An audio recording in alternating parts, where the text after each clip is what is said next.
Hello, it's Nikki. Welcome to episode 4. And this is all about why a mindset empty, like kind of emptying out your handbag, is probably well overdue.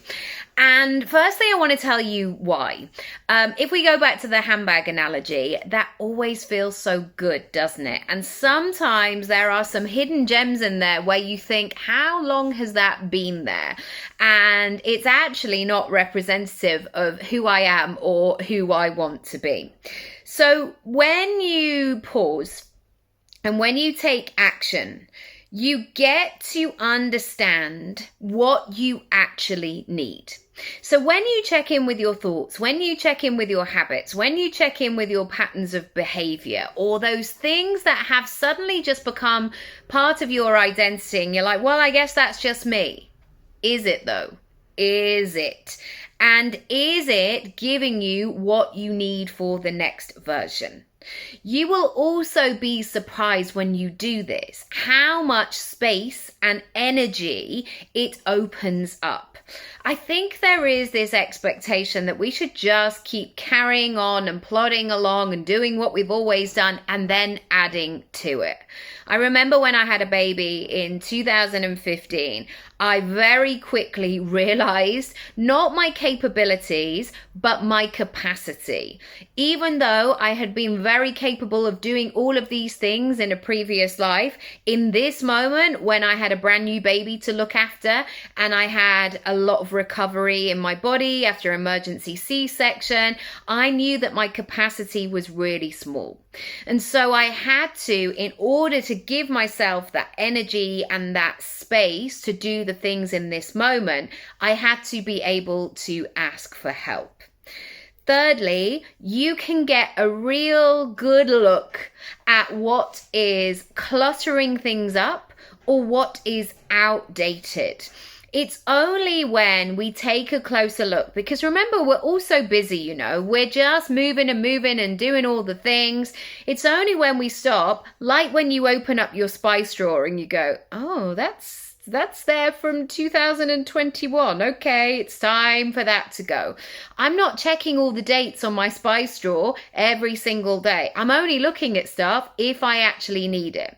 So therefore, I need to regularly have those check-in moments. So I would love you to work through this checklist. Firstly, I want you to think about anything in terms of your mindset, but after this you might think, actually I want to do my whole house and do a physical declutter, which is absolutely fine as well. But for the purposes of this, we're thinking about what's blocking and stopping you. I want you to think about parts of you that are outdated. You might be running your business based on a 17-year-old version of you that is hoping that the man of your dreams is going to come along and say, you don't really need to make this business work because I'll pay for everything. I don't know if that is your experience. That wasn't my experience, but it's amazing how sometimes something that might seem a nice idea is keeping us small. Maybe there have also been phrases or identities that have been given to you. So maybe you were seen as too ambitious or too creative or too out there, or you're always somebody that's pushing the boundaries. Actually, it's about claiming those things. And I always think about this in my business when people go, oh, you're such an empath. And it's like, I have to be. I have to fully be able to connect with my clients when I'm working one-on-one.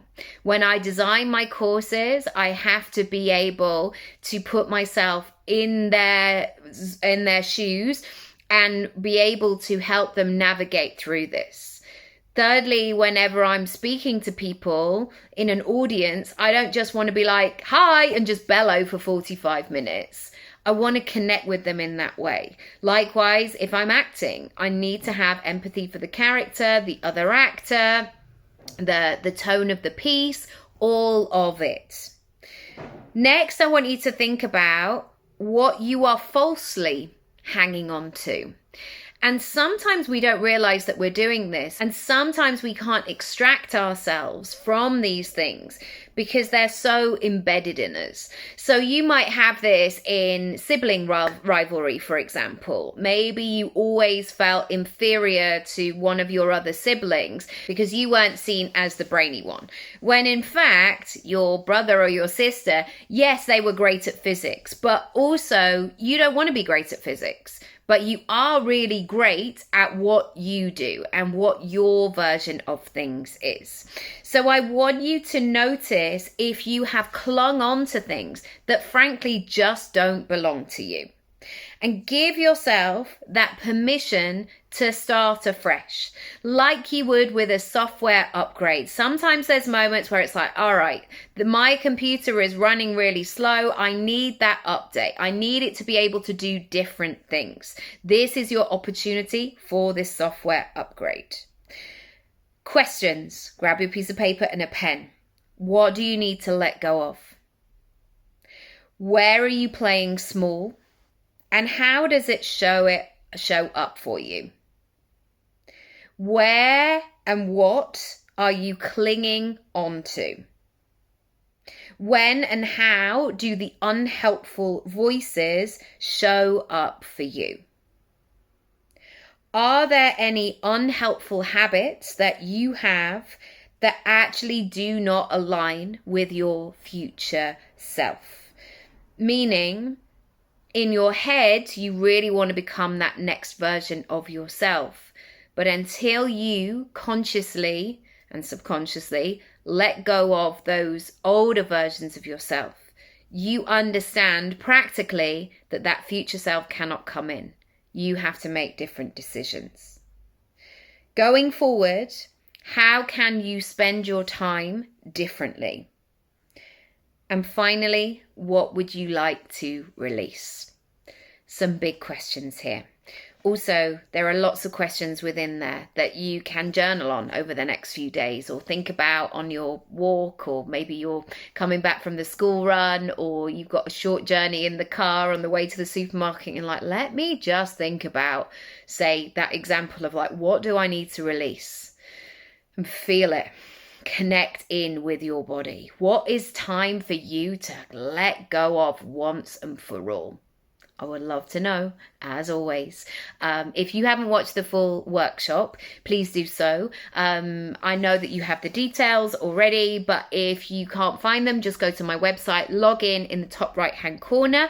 And what else? If you are ready to work, if you're ready to do some great stuff together, send me a message. Let's book in some time. Let's have a chat and go from there.